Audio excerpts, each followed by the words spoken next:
ఇంకోటి మనకి ఇప్పుడు పేపర్లో సాక్షి పేపర్లో మనం చూసాం సార్. దాంట్లో ఏంటంటే కేవలం ఈ సుధాకర్ గారు ఎవరైతే ఉన్నారో ఎమ్మెల్యే గారి మీద చంప మీద చేసుకునే ఫోటో ఒకటే వేసి దాని మీద పెద్ద కథనం రాశారు.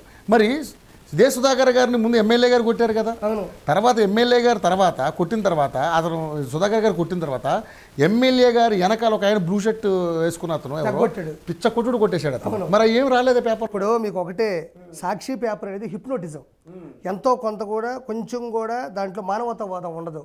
ఇప్పుడు ఆయన పట్టుకొని కొట్టాడు అందరూ చూసేసిన తర్వాత పట్టుకొని తిరుగు కొట్టేదేంటి, చెప్పు తీసుకొని కొట్టాలా, చెప్పు తీసుకుని పరిగెత్తిచ్చి కొట్టుంటే ఇంకా గొప్పగా నిన్న ఎలక్షన్స్ బాగా జరుగుండేటివి.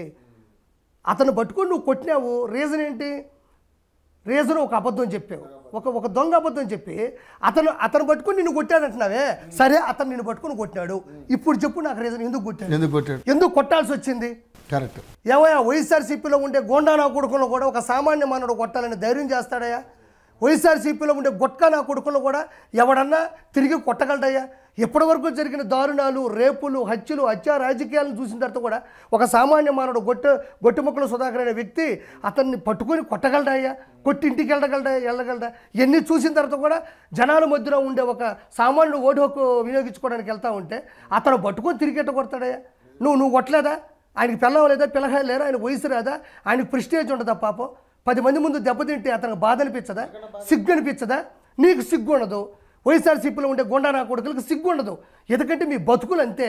మనం ఎన్ని దెబ్బలు తిన్నా కోట్ల రూపాయలు సంపాదించాలా, ఇసుక దందాలు చేయాలా, పిల్లకాయల జీవితం నాశనం చేయాలా, ఆడవాళ్ళ చేత బూతులు తిట్టించాలా, పోసం లాంటి చేత మెగాస్టార్ చిరంజీవి గారిని ఆ విధంగా మాట్లాడించాలా? మీకేం తెలుస్తుంది?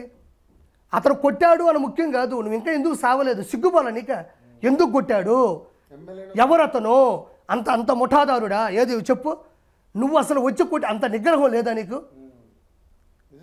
ప్రజల సమక్షంలో, ప్రజల రాజ్యాంగం చోట ప్రజలు ఓటు హక్కును వినియోగించుకుంటుంటే వాళ్ళను పట్టుకొని నువ్వు కొట్టావంటే నువ్వు ఏ మూలను నువ్వు ఎమ్మెల్యేగా గెలిచావు ఇంతకుముందు? నీకు ప్రత్యేకమైన లాంఛనాలు ఏముంటాయి రాజ్యాంగంలో? 5 సంవత్సరాలు ఉంటావు, ఎలక్షన్స్ వస్తే పోతావు.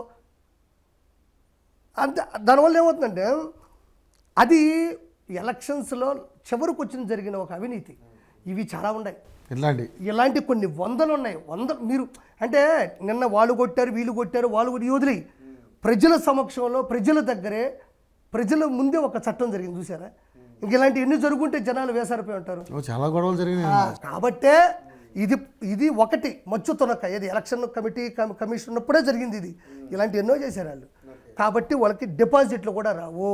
140 సీట్లు ఇచ్చి 160 సీట్లు టీడీపీ కూటమి ఖచ్చితంగా గెలవబోతుంది, అందులో నో డౌట్.